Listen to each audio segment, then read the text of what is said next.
We have very different time zones across the team. It does make some things easier, it does make some things harder. We have Mauritius, England, Argentina, the Eastern Coast, and then we have Central Time, and we have Philippines. That's a tremendous boundary to cross, and I think the routine evolves from that. We start with a morning face-to-face. Where do we get started for the day? What do we need to get through? Quick exchanges, keep things moving forward. And it really helps keep everyone aligned. For daily routines for operational excellence, there's a good deal to be said about checking KPIs, we call it, checking our scorecard, summary of the health for specific sides of the business. The scorecard is basically this rundown of KPIs for the business. This can be a really fantastic thing. It really depends on...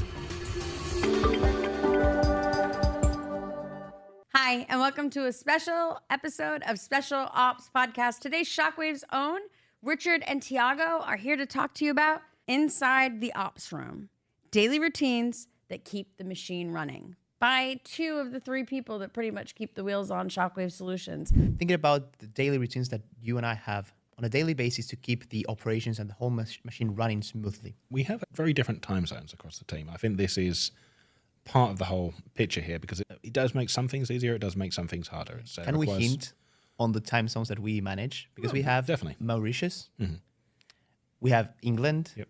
we have Argentina, and now we're different with Eastern Coast, and then we have Central Time, and we have Philippines. Definitely. So basically the entire geographic spread. We don't have anyone in Tokyo yet, but I'm sure we'll get there. Yeah, just this huge spread between when everyone gets up. Just taking a look at the clock now, we're here in San Diego. I didn't realize it's an 11-hour difference between here and Mauritius, for instance. That's a tremendous boundary to kind of cross. And I think the routine kind of evolves from that, kind of supports it, and is kind of necessary to have everything work consistently on a day-to-day basis. We start with a morning face-to-face. We've talked about this in a couple of past episodes. It's essentially the entire team sitting down behind their cameras and talking through their task of the day. It's an alignment for basically everyone in the team.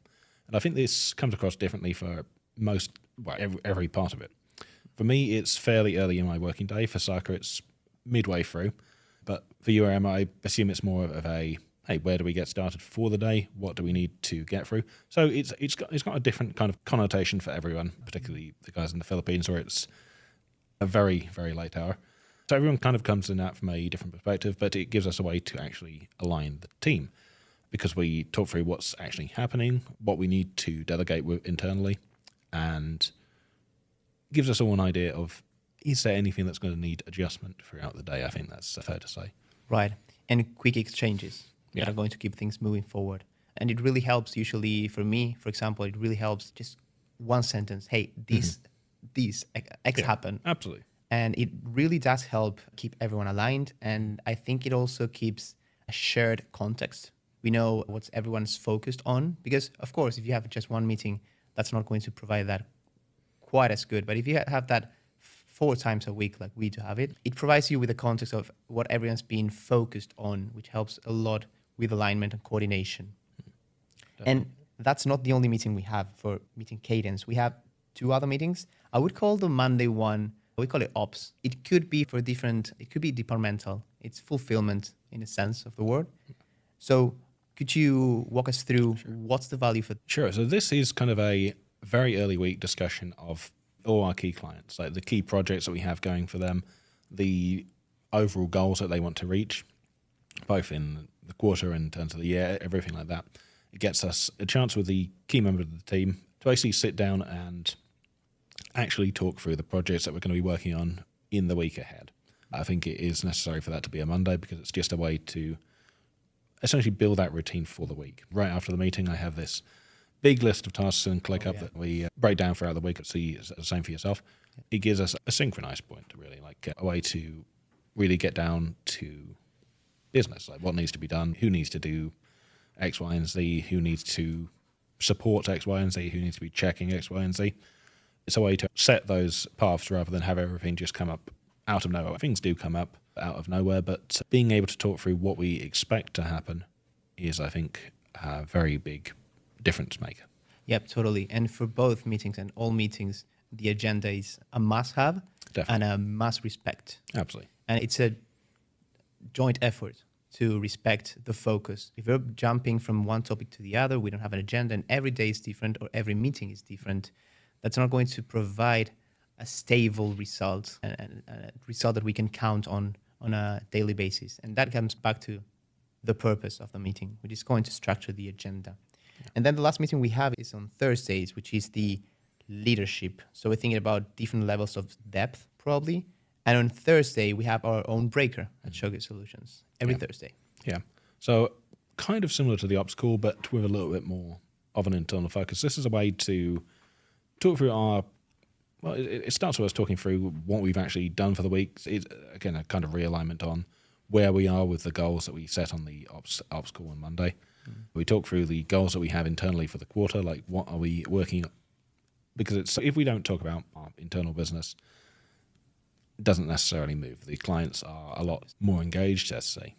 Yeah, we are taking their money from them, so it makes sense for that to be the priority. Almost sounded like we were stealing from them. Oh, yeah, sure. We are robbing them blind. What I love about the breaker meeting is that, again, Emma put it this way. I think she also wrote it like this in Scope, in her book, which is like having a break from working in the business to working on the business. And that's the big matter of perspective. And what it provides from an operations standpoint is that we're going to move away from the day-to-day, even the week-to-week, right? But we're looking at goals as well for the quarter. We're looking at signals, we call, which is any sort of issue, problem that could signal to us, hey, there's something missing in the structure, there's something missing in the flows, in the systems, in the SOPs. And that's going to allow us to think and operate at a level that integrates the midterm and long-term as well into the day-to-day. Nice. Yo, we interrupt this pod to tell you to like and subscribe. What are you doing? Why haven't you liked? Why haven't you subscribed? Just subscribe. What's the problem? In all seriousness, subscribe so that you get notifications every time we drop new content. Additionally, if you have not signed up for our Visionary Vault, what the hell? www.specialopspodcast.com. Go sign up. It's free. We never try and sell you, and we're putting all kinds of stuff in there to help you with the operations of your business because we're passionate about it and we want to share operational excellence with our direct response e-commerce and online selling family. The thing about signals that does have to be said there, it's not necessarily stuff that's going wrong. It's signals. It's, hey, here's something that we need to look at, whether it's actually something wrong or whether it's, here's something that we want to bring up. Can we do this better? Can we adjust this? Or is it some kind of neutral thing where, hey, I just need the information here? And we've all got the leadership stuff on the call, so this is probably a good place to ask. But I think it's definitely the piece that we spend the most time on. I think it's the piece where we spend the most productive time for the meeting. Totally. Yeah. And I think that one of the steps, actually, it's a second step for our breaker. It's checking our scorecard. And I think that for daily routines for operational excellence, there's a good deal to be said about checking KPI, you could call it, checking metrics. You get like a very fast summary of the health for specific sides of the business and departments of the business. So I wanted to get your thoughts on the value and the effects of the scorecard. And if you have some notes for the audience on how to build that, what to keep in mind. And also, if you want to go into monitoring cadence beyond the scorecard, like what we do for clients, that'd be awesome as well. Definitely. So, I mean, the scorecard is basically, as I said, this rundown of KPIs for the business. Now, it really depends on. This can be a really fantastic thing. It can be a complete waste of time. It can just be filling in a number because, well, it's tradition. We want to fill it in. Or bunny KPIs. Absolutely. Really, I think we've done a previous episode about how to build scorecards. I believe that's in the Visionary Vault. But essentially, the core thing that we've kind of alluded to is this number, is this KPI actually relevant to me? Like if you're running workshops, the number of signups, that's going to be relevant. The number of impressions on your ads is probably not really going to be important. Is this driving your business forward? Yeah. Sorry, it's almost like you're picking proxy, the term. Yeah. Right? Like something that approximates the overall health of the business, as you said. Right. It's really just a case of figuring out what those numbers are and being pretty ruthless about cutting them down. You probably don't need more than 6 or 7, depending on the size of your business. And there's something else that you can think about when building a scorecard is like, think about the different areas or departments of your company. So do you have a KPI KPI you're tracking for finance? Is it for sales, for fulfillment, for CS, for example, if you want to talk about health, for example? I think it's good to try to have a scorecard that lets you check the health for the overall company as a whole as well. Yeah, definitely. I think the best one that we've had for those, it's been quite a while since we worked with this client, but they were selling these courses online.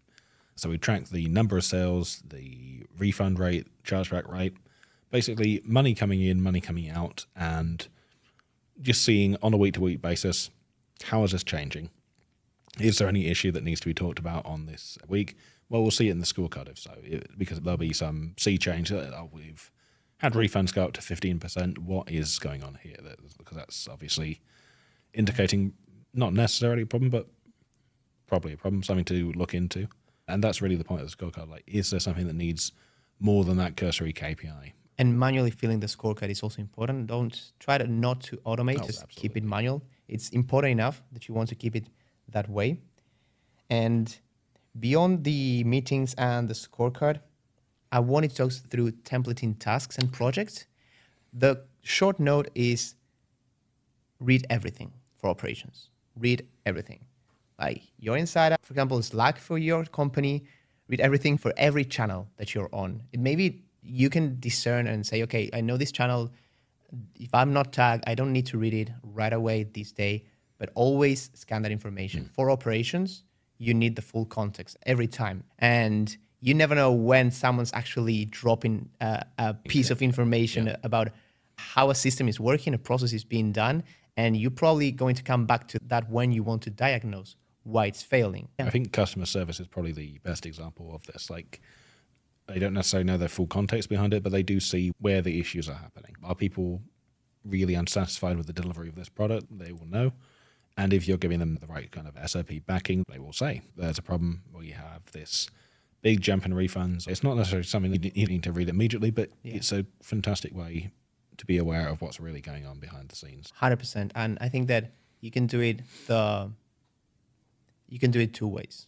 One is get on a 30-minute call and just ask, what's your impression? Of course, it's a human being. And if you have a small team, it probably is going to be easier to do this. But let me know what you think are the main problems. The other part is like, should be more accurate, but it will also miss a bit of the human factor, but would be just when you bring in the whole log of conversations, you can get to analyze that. Nowadays, you could leverage AI, or you could take samples as well and just study those, or focus on studying the escalated issues and conversations as well.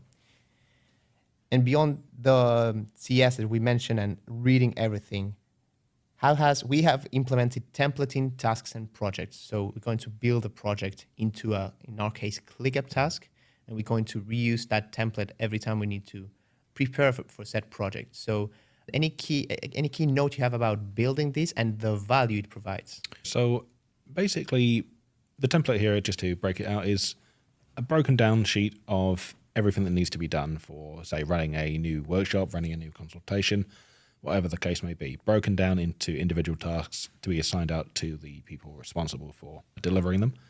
I think there's a couple of things that need to be considered there. First thing is you can't start with the template. It is a shame, but you do have to actually figure out what needs to be in this. You need to actually do these tasks. You obviously you can start with a basic understanding of what you're going to need to do, but you can't necessarily get every single piece the first time round. But it needs to evolve. Iteration, right? Absolutely, because sometimes there's just going to be something that made sense at the time, which doesn't make sense 3 months down the line, or there's something that the template never quite covers this, so it needs to be adjustable in that sense. But yeah, it's really a case of understanding the granularity between the tasks. Like there are some things in all our templates which are 5-minute pieces, which just have to be done, checked off. And then there's other things that take a couple of hours, a lot more, which will take up the same space on a ClickUp page, but they don't necessarily need to be broken out because it's fully documented within the SOPs we have. Totally. Yeah. Okay, so before we go, any final note you want to mention regarding daily ops routine, or maybe just what to focus on before we part? I guess we've talked a lot about the actual schedule that we have, and it is really important that this does not move. I think is the one thing that we haven't mentioned. We have a very set time for all of this stuff. It doesn't shift, because if it shifts, A, it gets done less, because moving it is a second best to cancelling it, and B, having the actual time means people actually are prepared for the thing. They come to the thing. It's not just here's an emergency meeting where we don't have our stuff together for it.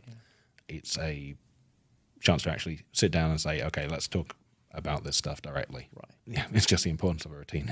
Yeah, you can plan ahead, and it also provides stability, as you said, and structure as well. All right. Thank you very much, Richard. Fantastic. Nice. I hope you enjoyed this episode as much as I enjoyed watching it from the sidelines. I decided to sit out today because these two were dropping such nuggets of gold. I wanted you to just hear what they had to say about it. They also built for you a checklist, their 25 favorite tools. So don't forget to go to www.specialopspodcast and sign up for our Visionary Vault if you haven't already, and grab Tiago and Richard's 25 favorite tools. If you loved this episode, don't forget to like and subscribe, and make sure to leave them some comments and questions in the comment section.